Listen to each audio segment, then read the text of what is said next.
thank you so much for taking the time to tune into my channel today. In today's video, I'm going to be discussing being reverence towards the Lord and bringing balance to this subject. So before I go any further, let me open in a word of prayer. Heavenly Father, we thank you, Lord Jesus, for this opportunity to dive into your word, Lord. I pray, Lord, everybody watching us is edified, they are stirred up in you, Lord Jesus, for your glory. In your most precious and holy name I pray this. Amen.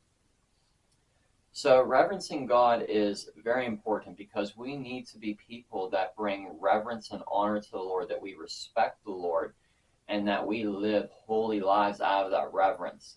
And when I say reverencing the Lord, I'm not saying that, we approach God in a religious way, but we give him the reverence due according to who he is as revealed in the scriptures.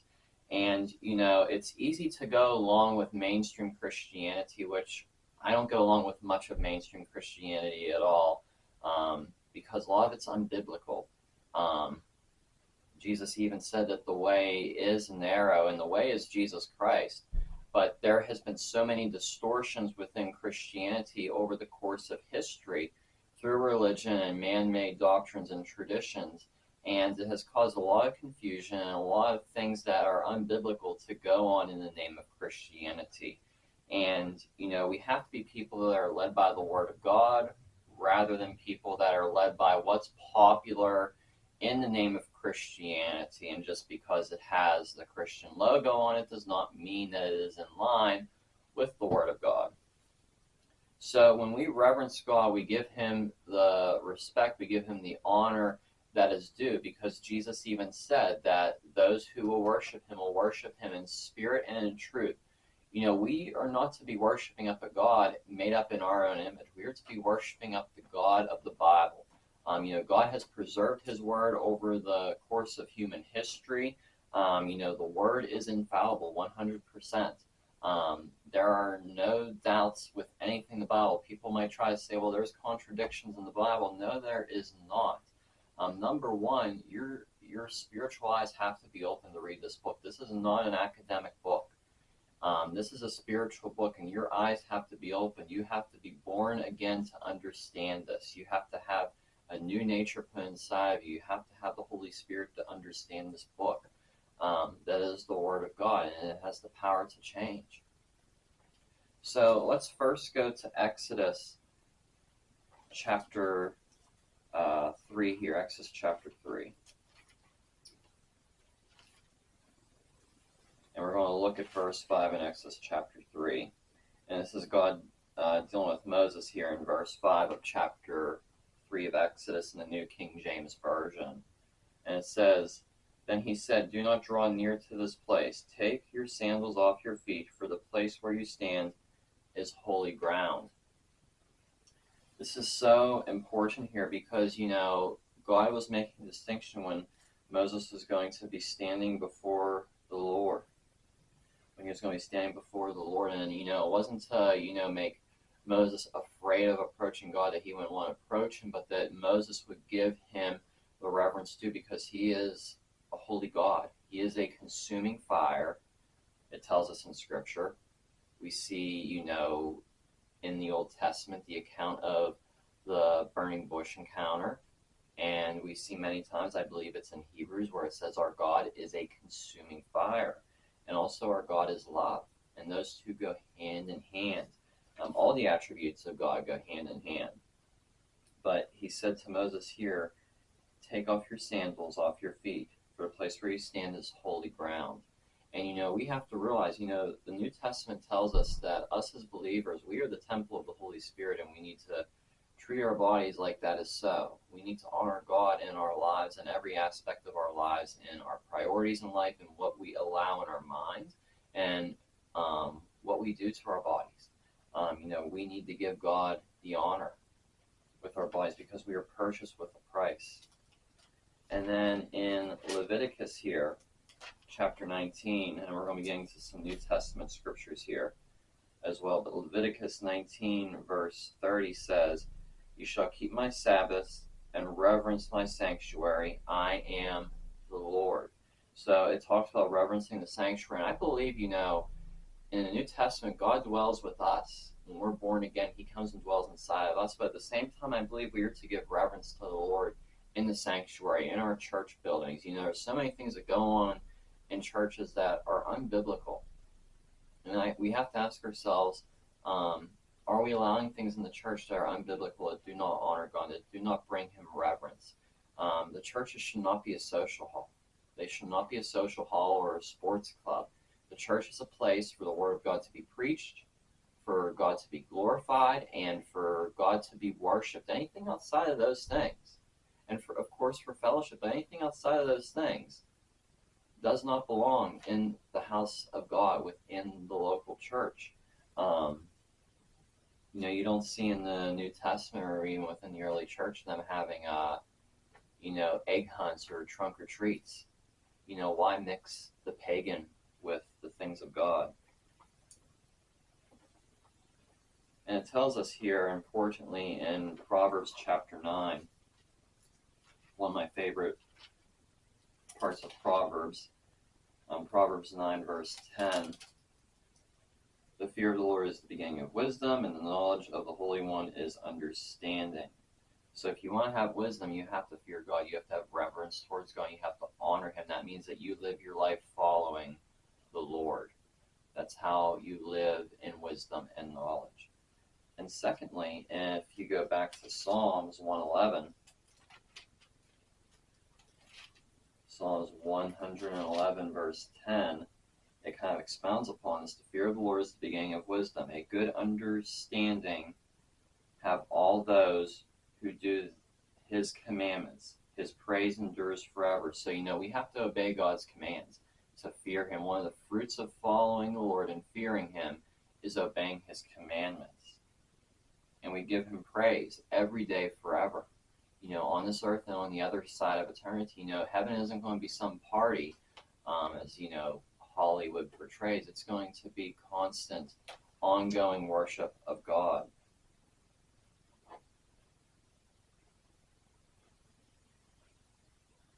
And I believe we have to get back to the place in church where we actually truly worship him. Not these songs that could easily be written off as a love song to anyone, because there's many songs in the name of Christianity that barely mention God, don't mention the cross, don't mention the resurrection, don't mention the blood, don't mention grace, mercy, faith, and all the things in the Bible. We need to get back to actual biblical worship, not these songs that have a catchy tune and repetitive words over and over and over again. We need to get back to true worship, true worship.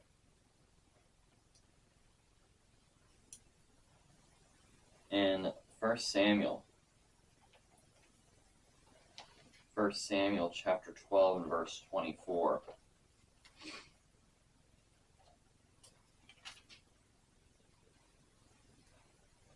It says, only fear the Lord and serve him in truth with all your heart, for consider what great things he has done for you. This is true for us as New Covenant believers, because he has done much for us through Jesus Christ, which we were purchased with at a high price. And it says to only fear the Lord. You don't have to fear man when you are in Jesus Christ. You only fear him and serve him with all your heart. You don't serve him with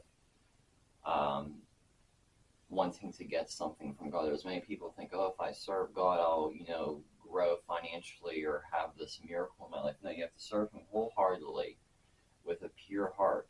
We have to approach God with a pure heart, not with trying to get something from him.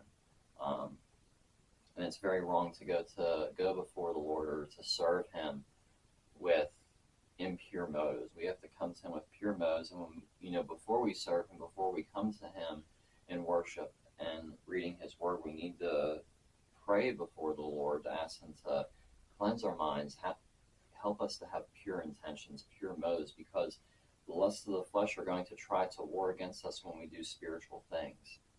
It's very important. And two scriptures out of the New Testament that tie this together for us as New Covenant believers, because we have to look at the Old Testament with a New Testament mindset, is Hebrews chapter 5, verse 7, which says, it's talking about the Melchizedek priesthood. And actually go back to verse 5 for context's sake.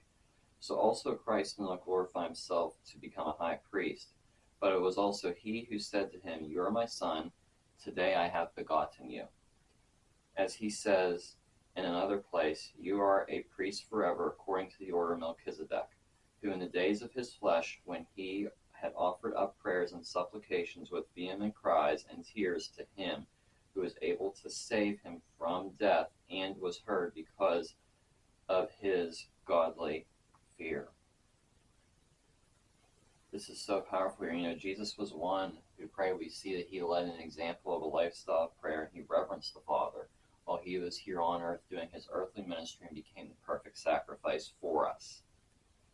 And then if you turn a few pages to Hebrews 12, verse 28, it says, "Therefore, since we are receiving a kingdom which cannot be shaken, let us have grace by which we may serve God acceptable with reverence and godly fear. For our God is a consuming fire." And it's not something to be taken lightly.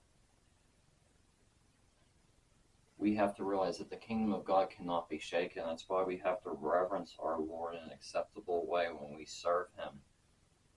And the kingdoms of this world can be shaken, and they will be shaken. They went through, there's different points in history where kingdoms, governments are shaken with different circumstances, but the kingdom of God is never shaken. Even though persecution may come upon the church and will come upon the church as human history goes on before the return of Jesus, realize that we are in a kingdom. Primarily, our primary citizenship is not the country you're born in naturally, but your first citizenship is the kingdom of God when you are a blood-bought child of God. And realize that when you are founded upon the foundation of Jesus Christ, the solid rock of Christ, the rock of ages, nothing can shake that kingdom. Nothing can shake that foundation that you're on. You are on a firm foundation. We have to stand firm on that foundation according to Scripture, not according to man's traditions. So reverencing God is realizing living a life by the Word of God, living a life by the way, which is Jesus Christ, who Jesus Christ is also the Logos, the Word of God. The Word of God manifested in the flesh when he was here on the earth. And for our God is a consuming fire. And that alludes to the Old Testament when we had the burning bush that we just talked about here. So realize it is important to live a life that reverences God. It is important to live a life that when we go before God, that we serve him with reverence, with pure motives, not with our own preconceived ideas. We have to be conformed to this word when we approach the Lord, and our worship has to be conformed to this word alone, and not what is popular in the world, not what is popular in Christian culture, but according to the word, because the Bible warns us that prior to the return of Jesus Christ that there will be a falling away. And I believe that is something that has been going on for the last 2,000 years, because there has been many distortions in Christianity from the truth. So, I'm not so concerned about the timing of events leading up to the return of Jesus Christ. He will return when he returns, but notice that there are going to be more so falling away. There's going to be more so doctrines of demons that come up and try to blind the church from the truth.